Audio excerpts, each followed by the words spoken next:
All right, on Wednesday, it's a full day of baseball. The action starts from Principal Park, where the Iowa Cubs host the Omaha Storm Chasers with coverage starting on Wednesday at noon right here on Marquee Sports Network. I thought you handled that really well. Thank you. I appreciate it. Alex Cohen, voice of the I-Cubs, joining us here in the booth. How are you, buddy? I'm doing great. How about yourself? Yeah, it's nice to just get a chance to chat with you and hang out. I mean, we stay connected during the season, but it's fun to have you here. Well, we're able to coordinate off days for the first time this year. And we saw you in spring training as well. You made the trek out there to talk to coaches, players, everybody as well. Absolutely. Yeah, why not take a trip down to Arizona in March when the weather's just beautiful and balmy in Iowa at that time. Yes, it is. Good of you to bring the tornadoes our way, too. You're welcome. I'll take the blame. Everyone else was looking around. I just said, yeah, it's on my shoulders. And I take accountability for that. Welcome to the Budweiser broadcast booth. This Bud's for you. Justin Steele back to work against Luke Voigt. 0-2. Check swing. Did he go? Yes, he did. See you later. Down there at first, Stu Sherwater. Strikeout number 2 for Justin Steele. He got Hosmer to lead off the second, and now Voigt goes down here to lead off the fourth. Big long leg kick, and the hands just started a little late. Then he tries to check it up, cannot. It's a big part of the game for Voigt. He's struck out about 35% of his plate appearances. So one down, and here is Eric Hosmer. Slashes that one down the line, but foul. All right, so Alex, let's talk a little bit about what's been going on at Iowa. Obviously, you've gotten a chance to see a number of the guys that have played here, that are playing here. Tell me about your season so far. Well, the Iowa Cubs started off the season. They were 6 games over 500 at one point, but as you all know, you've gotten a lot of Iowa Cubs players like Matt Swarmer and other players as well. And the I-Cubs, unfortunately, have felt the ill effects of that. They've lost 16 out of 19, but it's been strange. You know, you have the I-Cubs that they had this past series. They dropped 5 out of 6 at Toledo, but they had 15 or more hits in 6 games. They had a shutout in 1 game and held Toledo to 2 runs or less in 3 of those games, and still went 1-5. So the numbers at some point, you know, it'll regress to the mean, and you'll start to see baseball will be the law of averages. 0-2 here on Hosmer. That one upstairs. Caleb Killian made his big league debut against the Cardinals in the early going. Was sharp, but you know, certainly a good experience to get under his belt. What did he look like in his first start back at AAA? Well, you look at the stat line. It's 3 2/3 innings. He gave up 3 runs, 6 hits, struck out 6, and you think, all right, he might be struggling. Maybe, you know, he misses the big leagues, but it was a different type of experimental outing. Hosmer gets gotten on strikes there, and there's 2 away. Let's take a look at some of the guys to chat about, including Caleb Killian. Finish your thought on him. Yeah, it was an experimental type of outing. When he made his big league debut here, when he struck out the first 3 hitters, they were all on fastballs and all on sinkers. And yeah, in his outing with Iowa, it was in the first inning a lot of fastballs, and second inning cutters, third inning cutters. And if you're trying to work out the kinks of the pitch, what better way to do that than go to AAA and not have to deal with that in the big leagues? Justin Steele's gotten the first 2 here on strikeouts in the 4th, and dealing with Austin Nola. 1-1 game. We're in the 4th. John Shelby, Jim DeShays. Voice of the Iowa Cubs, Alex Cohen, joining us here in the booth. That one missing inside. And from a velocity standpoint, how did he look in terms of what was going up on the gun? First fastball was 96. Last fastball was 95. So he kept it consistent. Yeah. And I think the 6 strikeouts definitely showed there was swing and miss, there was deception. He was just working out some kinks. Nola chasing upstairs. Nelson Velasquez, another guy who's done some work since his quick cup of coffee up here and then being sent down. 3 home runs in about 3 at bats, and hit a home run off his face on the scoreboard in Toledo, and then went 406 to left center after that. The picture of his face. Correct. Not a home run off his face and then 365 feet. That'd be painful. Incredible. That would be amazing. But off his face, on the scoreboard, dented the scoreboard. And then in the outfield, playing more in center field, you had an outfield assist, 1 game at third, and then 1 at home. I mean, the arm, everything is hard. He throws hard, he runs fast, hits the ball far. I mean, the tools are there. It's really impressive. 1-2 here. Nola waits. Aaron's big brother here. But his college ball at LSU. He was a shortstop there. Now a catcher at the big league level. Steele trying to finish him off. And he wouldn't chase.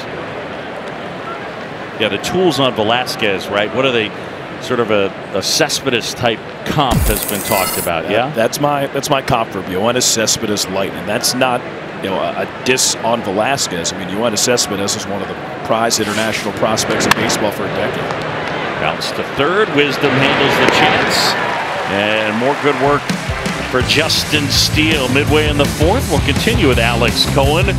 Cubs Padres tied at 1. Hey, welcome back. It's the bottom of the fourth. Padres won, Cubs won. Clark's Crew is the official kids club of the Chicago Cubs. Team up with Clark as a member of his crew and receive kid-specific perks and exclusive Clark's Crew merchandise. Visit Cubs.com/kids or scan the QR code to sign up your young Cubs today. Clark's got a good crew. There's Frank Schwindel now.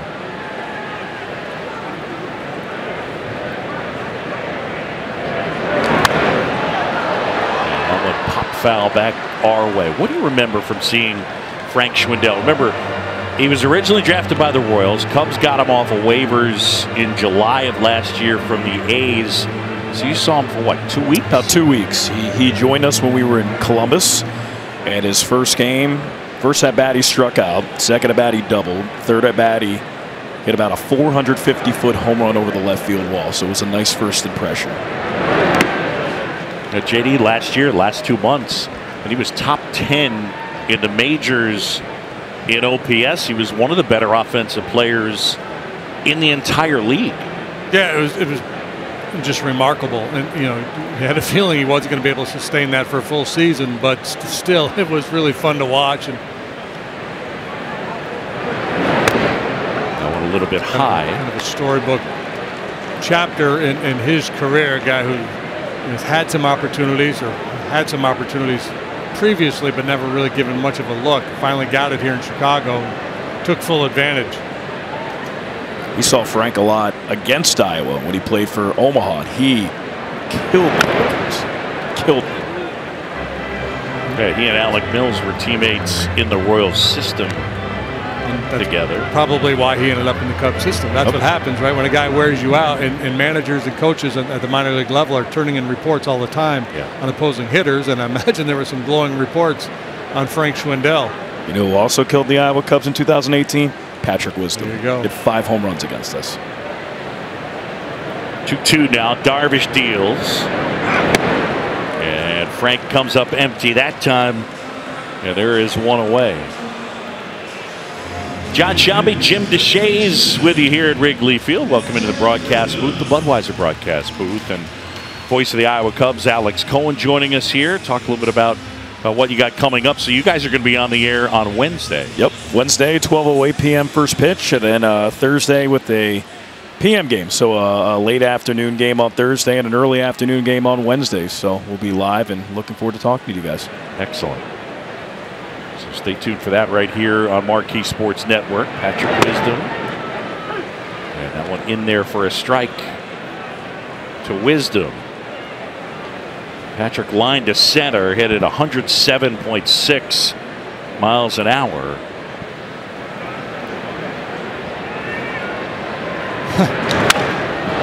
Broke his bat on the ground. Kim throws out Wisdom. What happened, JD? He was adjusting his grip mid-delivery. He'd already lifted his leg. He's kind of in a balanced position, and he's in there manipulating the ball. The grip, yeah, coming off whatever he was going to throw. He just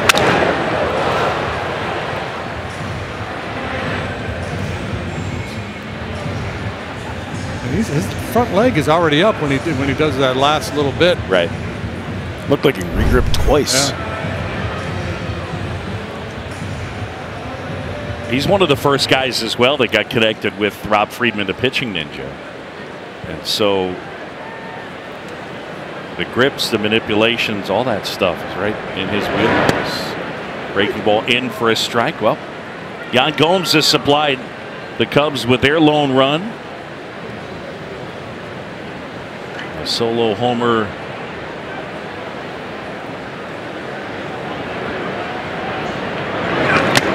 And a foul tip into the mid.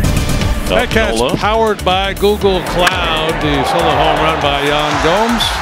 107 miles per hour off the bat. Traveled 402 feet.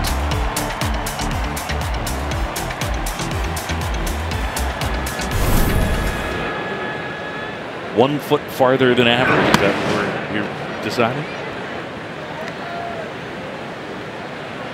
That's what the math said, right? Gomes got his rocking the batting gloves. Let's see what he's wearing. He's got, I think, yeah, he's got Grayson on his batting gloves, and he strikes out looking there. That's his son, Grayson. Alex Cohen, thank you for stopping by. Appreciate it. I appreciate it. Look forward to talking to you guys on Wednesday and Thursday. You bet. Voice of the Iowa Cubs. Check out the Iowa Cubs on Wednesday right here on Marquee Sports Network. We're tied at 1 on to the 5th.